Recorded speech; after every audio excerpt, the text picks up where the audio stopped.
তোমাদের তো আগের ভিডিওতে আমি শেয়ারই করেছিলাম যে নীল পুজোর দিন আমরা তারাপীঠ মন্দিরে পুজো দিয়েছি, আর আমাদের সেদিনকে বেরানোরও আছে শান্তিনিকেতনে। তাই ভোরবেলা উঠে পুজো দিতে চলে গেছিলাম। তো পুজো দিয়ে দ্বারকা নদী দেখে আমরা কি করলাম, রিসেপশানে আমার হাজব্যান্ড পেমেন্ট করলো, তো ওখান থেকে ক্যালেন্ডার দিয়েছিল, যেহেতু দুদিন পরে নববর্ষ। তো ওই ক্যালেন্ডার নিয়ে আমরা বেরিয়ে পড়লাম আমাদের সেই তারাপীঠের যে 2 নম্বর গেট সেখান থেকে। প্রথমেই আমরা একটা অটো রিজার্ভ করে নিলাম।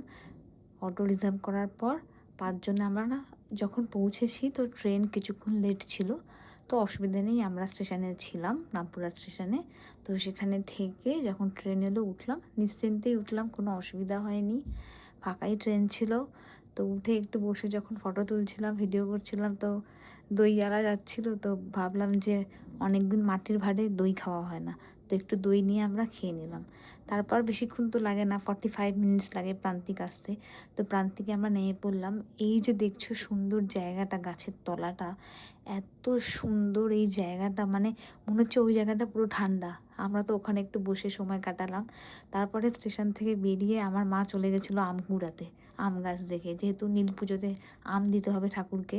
তাই স্টেশন থেকে বেরিয়ে আমার আম কুড়িয়ে নিল।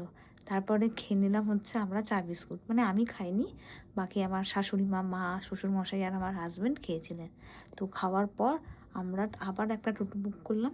বুক করে আমরা চলে গেলাম হচ্ছে, আমরা হচ্ছে গেস্ট হাউস নিয়েছিলাম, নিলয় গেস্ট হাউস। তোমরা চাইলে আমাকে কমেন্ট করো, আমি বলে দেবো সব ডিটেলস, কীভাবে কী বুকিং করতে হয়।